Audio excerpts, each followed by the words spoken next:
નમસ્કાર, આપ જોઈ રહ્યા છો અરવલ્લી સમાચાર અને ઇવનિંગ બુલેટિન સાથે હું છું માસૂમ। સમાચારોની શરૂઆત કરીએ હેડલાઇન્સથી।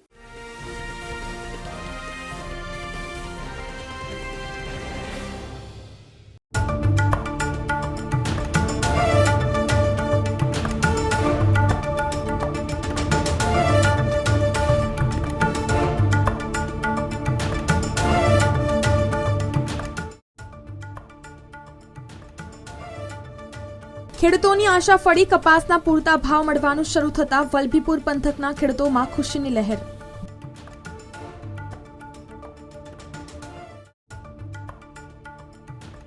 લોખંડની માંગ તદ્દન તળિયે, ફેબ્રુઆરીમાં અલંગમાં માત્ર 13,000 ટનના જહાજ બીજ થયા।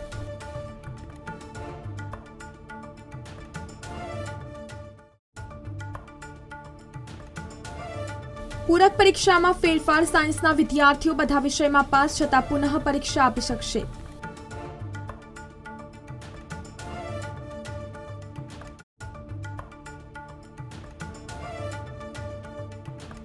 મોરારજીભાઈ દેસાઈની 129મી જન્મ જયંતિ પ્રસંગે ગુજરાત વિદ્યાપીઠમાં વિવિધ કાર્યક્રમો, રાજ્યપાલની અધ્યક્ષતામાં યોજાયા કાર્યક્રમો।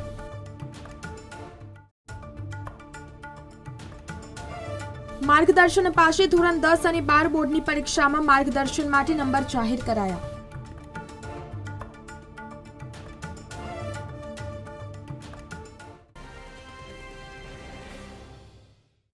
મહત્વના સમાચાર આવી રહ્યા છે। ભિલોડાના નાપડામાંથી સરકારી મધ્યાહન ભોજનનું અનાજ ઝડપાયું।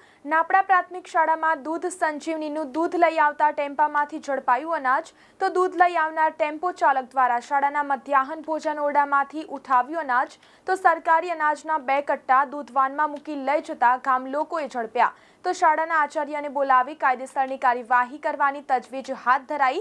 તો ભિલોડાના નાપડામાં સરકારી મધ્યાહન ભોજનનું અનાજ ઝડપાયું હતું।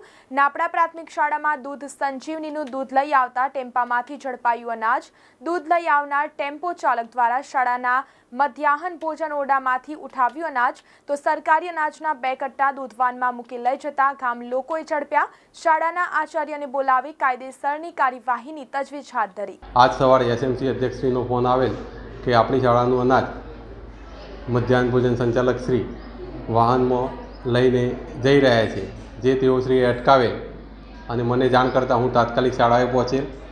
આ બાબતે મધ્યાહન ભોજન સંચાલકશ્રીને પૂછતા તેઓએ જણાવેલ કે સદર અનાજ હું દળાવવા માટે અને સાફ સફાઈ માટે લઈ જઈ રહ્યો છું, જે બાબતની જાણ ઉપલી કક્ષાએ મામલતદાર સાહેબશ્રીને પણ થતાં તેઓશ્રી પણ રૂબરૂ સ્થળ મુલાકાત લીધેલ અને આ બાબતે આગળની કાર્યવાહી હાલ ચાલુ છે।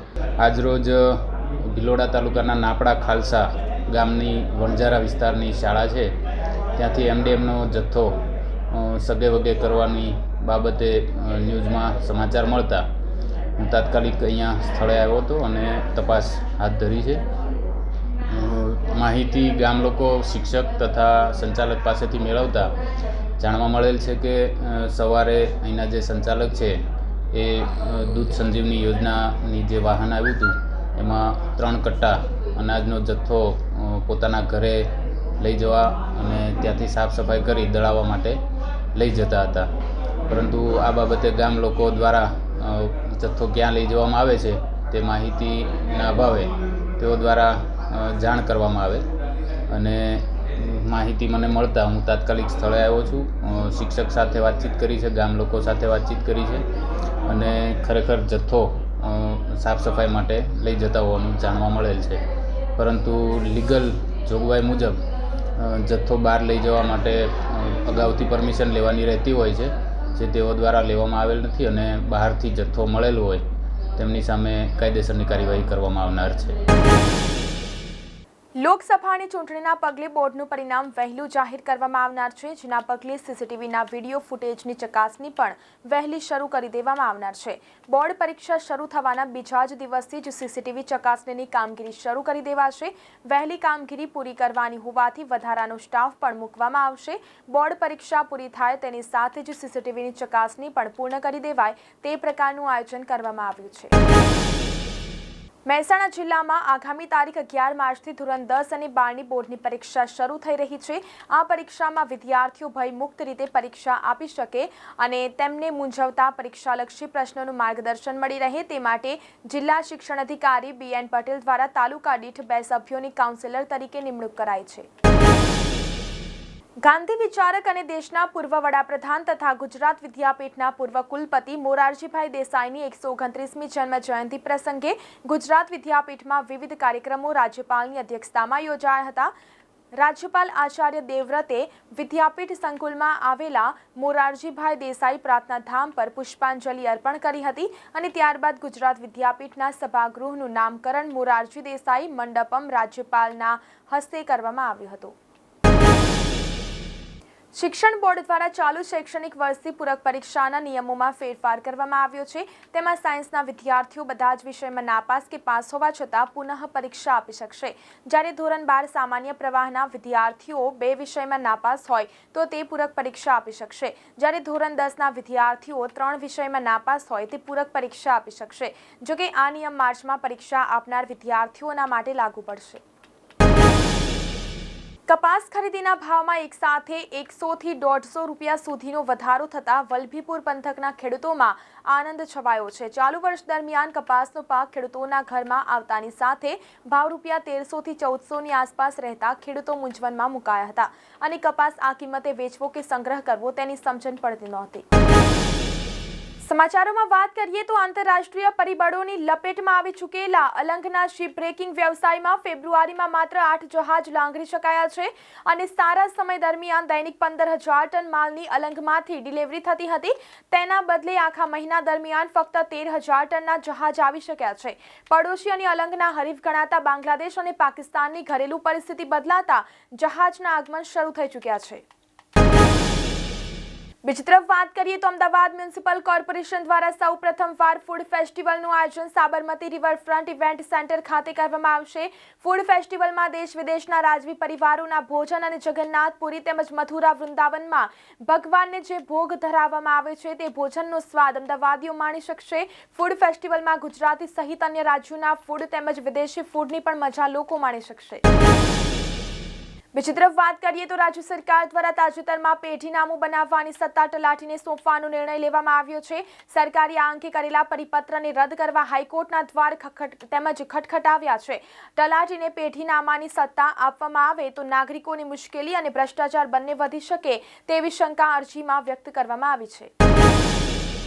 પશ્ચિમ રેલવેના અમદાવાદ વિરમગામ સેક્શનમાં ગુમા રેલવે સ્ટેશન પર ડેડિકેટેડ ફ્રેટ કોરિડોરની રેલવે લાઇનથી કનેક્ટિવિટી આપવાની હોવાથી રેલવેએ એન્જિનિયરિંગ બ્લોક લીધો છે, જેના પગલે આ રૂટ પર દોડતી ટ્રેન સેવાઓ ખોરવાશે, જેમાં કેટલીક ટ્રેનો રદ કરવામાં આવી છે, જેમાં 29 માર્ચની બાંદ્રા જામનગર ભાવનગર બાંદ્રા અને ગાંધીધામ બાંદ્રા અને 1 માર્ચની 9 ટ્રેનો કેન્સલ કરવામાં આવી છે। 1 માર્ચના રોજ ભુજથી ઉપડનાર ટ્રેન ભુજ બરેલી એક્સપ્રેસ તેના નિર્ધારિત રૂટ વિરમગામ ચાંદલોડિયા મહેસાણાને બદલે તેમજ ડાયવર્ટ રૂટ પર વિરમગામ કટોસન રોડ મહેસાણા થઈને દોડશે। આ ટ્રેન ડાયવર્ટ કરાયેલા રૂટ પર દોડવાને કારણે ચાંદલોડિયા સ્ટેશને નહીં જાય। પશ્ચિમ રેલવેના અમદાવાદ વિરમગામ સેક્શનમાં ગુમા રેલવે સ્ટેશન પર ડેડિકેટેડ ફ્રેટ કોરિડોરની રેલવે લાઇનથી કનેક્ટિવિટી આપવાની હોવાથી રેલવેએ એન્જિનિયરિંગ બ્લોક લીધો છે, જેના પગલે આ રૂટ પર દોડતી ટ્રેન સેવાઓ ખોરવાશે, જેમાં કેટલીક ટ્રેનો રદ કરવામાં આવી છે, જેમાં 29 માર્ચની બાંદ્રા જામનગર ભાવનગર બાંદ્રા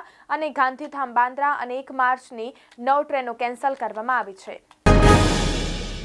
હવામાન વિભાગ દ્વારા 1 થી 3 માર્ચ દરમિયાન રાજ્યના કેટલાક ભાગોમાં છૂટાછવાયા વરસાદની આગાહી કરવામાં આવી છે। ઉત્તર ભારતમાં વેસ્ટર્ન ડિસ્ટર્બન્સ અપ્રોચ કરી રહ્યું છે, આથી ગુજરાતના કેટલાક ભાગોમાં વાદળછાયા વાતાવરણ સાથે છૂટાછવાયા વરસાદની શક્યતા છે। રાજ્યભરમાં લઘુત્તમ તાપમાનમાં વધારો થવાથી શિયાળાએ વિદાય લીધી હોય તેવી સ્થિતિ સર્જાઈ છે। બીજી તરફ વરસાદ દસ્તક દેશે તેમજ અરબી સમુદ્રમાં ઊંચા મોજા ઉછળશે। આ તરફ અમદાવાદમાં વાદળછાયું વાતાવરણ રહેશે। રહેશે। હવામાન વિભાગના વૈજ્ઞાનિક રામાશ્રય યાદવે જણાવ્યું હતું કે આગામી 1 થી 3 માર્ચ દરમિયાન રાજ્યના કેટલાક ભાગમાં છૂટાછવાયા હળવા વરસાદની આગાહી છે। આ ઉપરાંત અમદાવાદ સહિતના આસપાસના વિસ્તારમાં વેસ્ટર્ન ડિસ્ટર્બન્સની અસરને કારણે વાદળછાયું વાતાવરણ રહેશે। હવામાન વિભાગ અનુસાર 1 માર્ચના રોજ ઉત્તર ગુજરાત સૌરાષ્ટ્રના કેટલાક વિસ્તારમાં હળવા વરસાદની શક્યતા છે, જેમાં ઉત્તર ગુજરાતમાં સાબરકાંઠા, બનાસકાંઠા, અરવલ્લી, દાહોદ, મહીસાગર, પાટણ સહિત સૌરાષ્ટ્રના કચ્છ, દેવભૂમિ દ્વારકા અને ગીર સોમનાથમાં હળવા વરસાદની શક્યતા છે। તો ઉત્તર ગુજરાતમાં સાબરકાંઠા છે, બનાસકાંઠા છે, અરવલ્લી, દાહોદ, મહીસાગર, પાટણ સહિત સૌરાષ્ટ્રના કચ્છ, દેવભૂમિ દ્વારકા અને ગીર સોમનાથમાં હળવા વરસાદની શક્યતાઓ છે। 1 થી 3 માર્ચ દરમિયાન જામનગરમાં અંબાણી પરિવાર દ્વારા અનંત અંબાણી અને રાધિકા મર્ચન્ટના પ્રી વેડિંગ ફંક્શનનું આયોજન કરવામાં આવ્યું છે। અંબાણી પરિવારના આંગણે ખુશીના આ પ્રસંગમાં રિલાયન્સ આસપાસના ગ્રામજનો પણ સામેલ થઈ શકે તે માટે અંબાણી પરિવાર દ્વારા ગ્રામ્ય વિસ્તારોમાં લોકડાયરા અને ભોજન સમારંભનું આયોજન કરવામાં આવ્યું છે। ત્યારે રાત્રે જોગવડ ગામમાં સમૂહ ભોજન અને લોકડાયરાનું આયોજન કરવામાં આવ્યું હતું, જેમાં આખું અંબાણી પરિવાર ઉપસ્થિત રહ્યો હતો। અનંત, રાધિકા સહિત અંબાણી અને મર્ચન્ટ પરિવારે ગ્રામજનોને હાથેથી જમાડ્યા હતા। ગામ લોકોએ હાલારી પાઘડી પહેરાવી સ્વાગત કર્યું હતું, તેમજ મુકેશ અંબાણીએ મેસૂબનો અને ભજીયાનો સ્વાદ માણ્યો હતો। અંબાણી પરિવારનો અસલ ગુજરાતી અંદાજ જોવા મળ્યો હતો। લોકોને પીરસતા મુકેશ અંબાણીએ લોકોને કહ્યું હતું કે રાધિકા અને અનંતને આશીર્વાદ આપજો। ભજીયાનો ટેસ્ટ કરતા કહ્યું હતું કે આ તો અંબાણીના ભજીયા છે અને મને ભજીયા બહુ ભાવે છે, જેથી ગામ લોકોએ તેમના ભજીયા ટેસ્ટ કરાવ્યા હતા। પોતાની વર્ષો જૂની પરંપરાને જાળવી રાખતા અંબાણી પરિવારે અનંત અંબાણી અને રાધિકા મર્ચન્ટના પ્રી વેડિંગ સેલિબ્રેશન પૂર્વે રિલાયન્સની જામનગર ટાઉનશીપની આસપાસના ગામડામાં અન્ન સેવા, સામુદાયિક ભોજન સેવા શરૂ કરીને સમાજના સભ્યોને આશીર્વાદ મેળવ્યા હતા। તેમજ આ અન્ન સેવાનું 51,000 સ્થાનિક નિવાસીઓએ લાભ મળશે અને જામનગર અને તેની આસપાસના ગામોમાં આગામી કેટલાક દિવસો સુધી અન્ન સેવા ચાલુ રહેશે। તો ઇવનિંગ બુલેટિનમાં અત્યારે બસ આટલું જ। નમસ્કાર।